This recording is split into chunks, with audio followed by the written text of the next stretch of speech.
جس قوم کی بچیاں ناچ گانے کو اپنا شعار اور شوق بنا لیں، ان کی نسل سے اب خالد بن ولید نہیں پیدا ہو سکتے، ناچنے والے ہی پیدا ہوں گے۔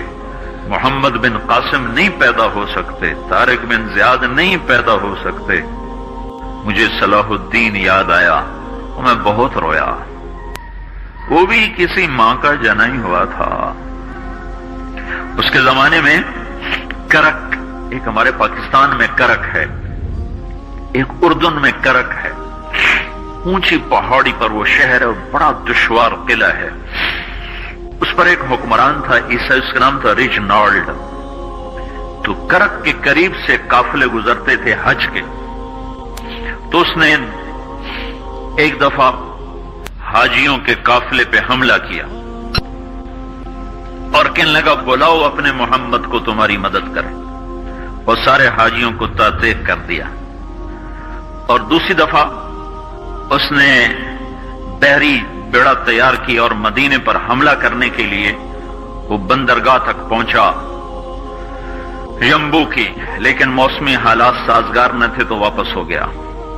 تو حطین کی لڑائی ہوئی ہے فلسطین میں، جس میں سارا یورپ اپنی طاقت کے ساتھ میدان میں اترا تھا، اور ادھر تنہا صلاح الدین ایوبی رحمت اللہ علیہ اکیلا اس لشکر سے ٹکرایا تھا، اور انہیں اس میں ساری رومن امپائر کو شکست ہوئی تھی۔ تو بڑے بڑے بادشاہ اس میں گرفتار ہوئے، تو اس میں ریجنالڈ بھی گرفتار ہو کے آیا۔ تو کوئی 12 بادشاہ تھے ریاستوں کے جو سامنے اس کے پیش کیے گئے، تو پیاس کی شدت سے سب کا برا حال تھا۔ تو صلاح الدین نے سب کو پانی پیش کیا، ریجنالڈ کو نہیں پیش کیا۔ تو یروشلم کا جو بادشاہ تھا ہمفرے، اس نے اپنا پانی بچا کے اس کو دیا۔ تو صلاح الدین نے کہا یہ پانی تو دے رہا ہے، میں نہیں دے رہا ہوں۔ اسلام میں یہ ہے جب کسی کو پانی پلا دو تو اس پہ تم ہاتھ نہیں اٹھا سکتے، یہ امن کی نشانی ہے۔ تو صلاح الدین نے فوراً اسے کہا یہ پانی تو نے دیا، میں نے نہیں دیا۔ تو پھر انہوں نے ریجنالڈ کو اسلام کی دعوت دی کہ تو مسلمان ہو جا، میں تجھے دعوت دیتا ہوں۔ اس نے انکار کر دیا، کہا میں نہیں ہوتا۔ تو انہوں نے کہا میں نے تیرے قتل کی 2 دفعہ قسم کھائی تھی۔ ایک جب تو مدینے پہ حملہ آور ہوا تھا تو میں نے قسم کھائی تھی میں تجھے اپنے ہاتھوں سے قتل کروں گا، اور دوسری دفعہ جب تم نے حاجیوں پہ حملہ کر کے کہا تھا بلاؤ محمد کو، تو میں نے قسم کھائی تھی کہ مجھے اللہ نے موقع دیا تو میں اپنے ہاتھ سے تیری گردن اڑاؤں گا۔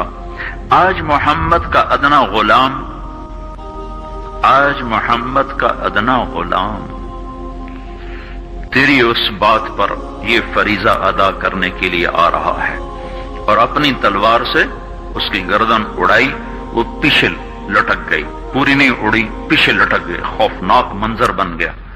تو سارے بادشاہوں پہ کب کبھی طاری ہو گئی۔ تو صلاح الدین فرمانے لگے ہمارے مذہب میں یہ نہیں ہے، بادشاہوں کے ساتھ ہم بادشاہوں جیسا ہی سلوک کرتے ہیں، پر یہ حدود سے آگے چلا گیا تھا۔ اب مجھے یہ قصہ بھولا ہوا تھا، مجھے انہی حادثوں میں، انہی ہنگاموں میں وہ یاد آیا، تو بعد تنہائیوں میں بیٹھ کے بے بسی کے آنسو بہہ جاتے ہیں، اور اس کے سوا کوئی چارہ نہیں ہے۔ ہماری ساری نسل موسیقی میں ڈوب چکی ہے، جو بدن سرتال پہ تھرکتے ہوں، جو بدن موسیقی کے اوپر ہلتے ہوں، رقص میں آتے ہوں، ان پہ کانٹے ہی اگیں گے، ان پہ صلاح الدین کا پھول نہیں اگ سکتا، ان میں محمد بن قاسم کے پھول نہیں اگ سکتے۔ بانجھ ہو گئی ہے ہماری نسل، اور یہ یورپ کا سحر ہے جو چل گیا ہے، ہماری بے بسی ہے، ہماری بے بسی ہے۔